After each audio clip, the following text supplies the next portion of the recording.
So filling that in on the first triangle, the 49.9 degrees, and then filling the other angle, the 130.1 on the second triangle.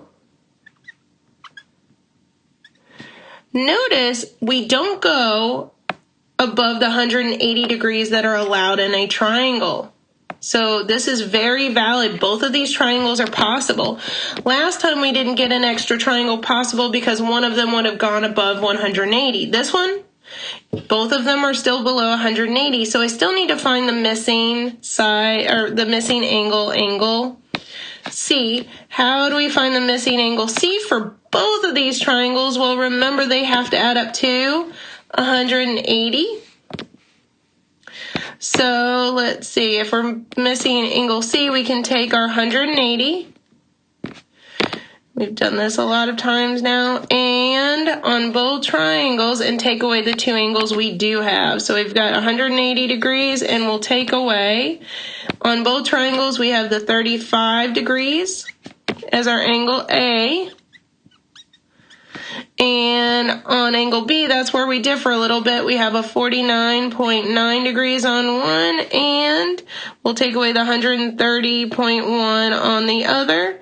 And let's see what that gives us as the missing angle C, for both of these.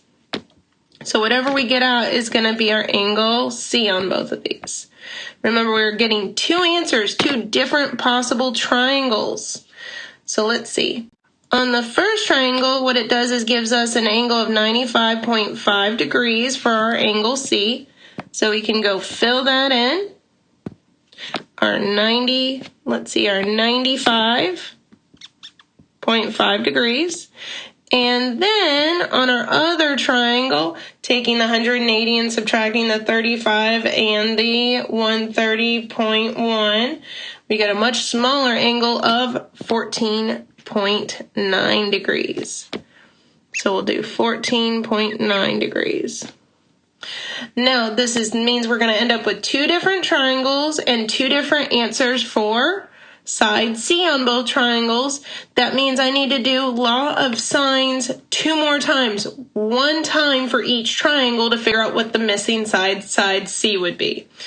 So I'm going to break this down and kind of draw a line down the middle so that I don't get confused. So let's see what's going to happen here. I'm going to draw a line down the middle so that I don't get confused. So here's my line. And so I'm going to have to do my law of sines, like I said, twice. Let's see how that's going to work. So last time, and as we've always done this, with our law of sines, we start with the angles actually and sides we had at the beginning, sine of A and side A. And what we now have and are looking for is side C. We do have angle C now, but we're going to have to do this for both triangles. So we'll have to set up a sine of A over side A on both triangles and a sine of C over side C for both triangles. Okay, so this is going to be, it's not that it's hard, it's just a lot of work. So let's start out with angle A and side A should be the same for both triangles.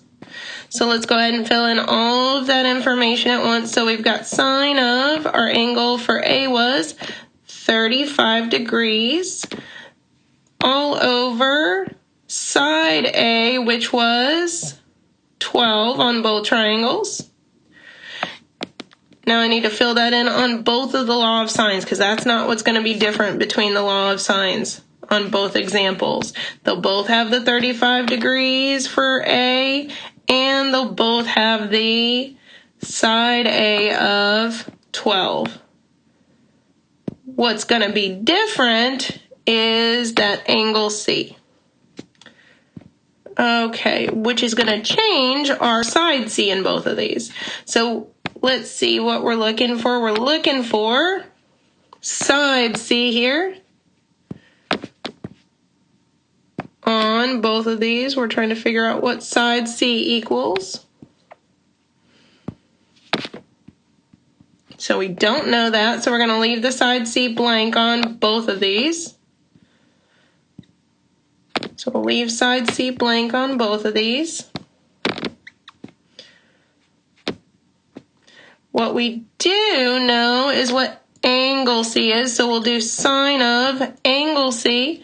Well, on the first triangle, it's 95.5 degrees.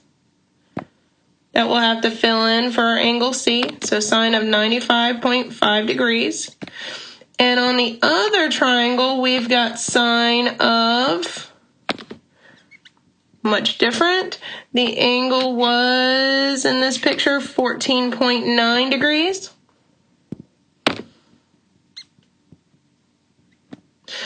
So now we have to do our cross multiplication and figure out what's going on here for both of these. So one thing at a time though, let's see, is we will start by cross multiplying the 12 times the sine of 95.5 degrees on the first triangle. And on the other side, we will have C times the sine of 35 degrees. And let's go ahead and finish this first triangle completely before we move on to the other one. Next, we divide both sides by the sine of 35 to get the C by itself. If you do it to one side, you're going to end up dividing the other side by the sine of 35. And let's see, so this gives us that whatever we get for side C on this triangle will be 12 times sine of 95.5 degrees divided by sine of 35 degrees. So let's see what happens for side C here if we use our calculator.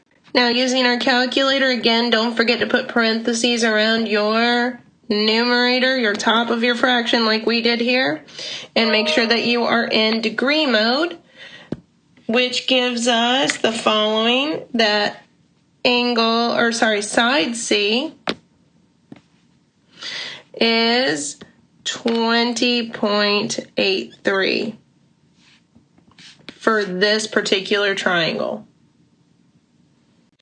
This means for our first triangle, we have the following. We have an angle of 35 degrees for A, 49.9 degrees for B, 95.5 degrees for C. Side A is 12, side B is 16, and now side C for this triangle would be 20.8, depending on how they want you to round, and my math lab will let you know. But that is your first possible triangle. Now let's go back to our second triangle. We already had the law of sines set up. We just have to go through and finish it. And so that we don't get confused, let's keep our line through the middle. So we've got the law of sines already set up. We just need to go back and do the cross multiplication. So we do our 12 times our sine of 14.9 degrees. And on the other side, we would do our, our C times our sine of 35 degrees.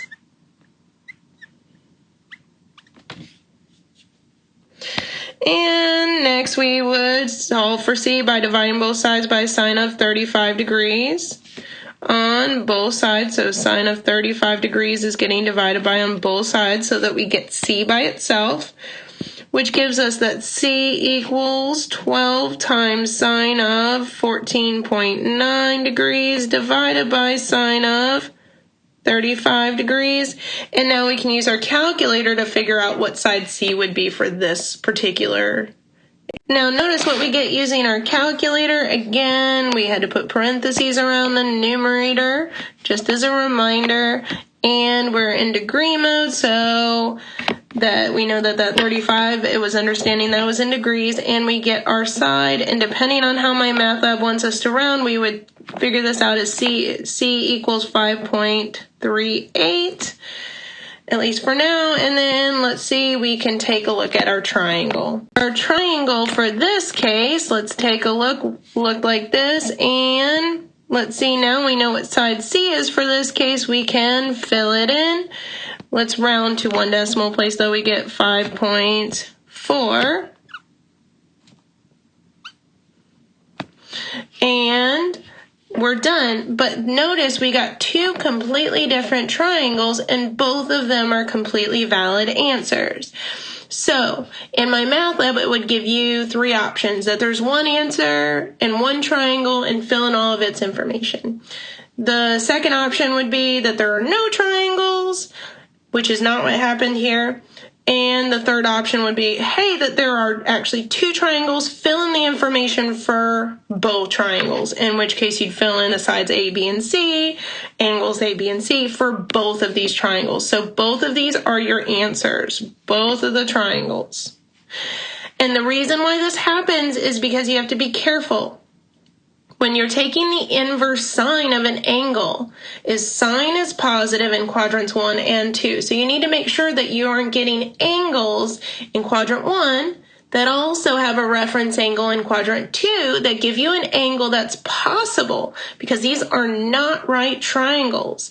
All we need is these triangles to add up to 180. However, if you get an angle that would give you a triangle that adds up to 180, it means it won't work. Throw it away. But this is something that you have to kind of keep in the back of your mind as a possibility.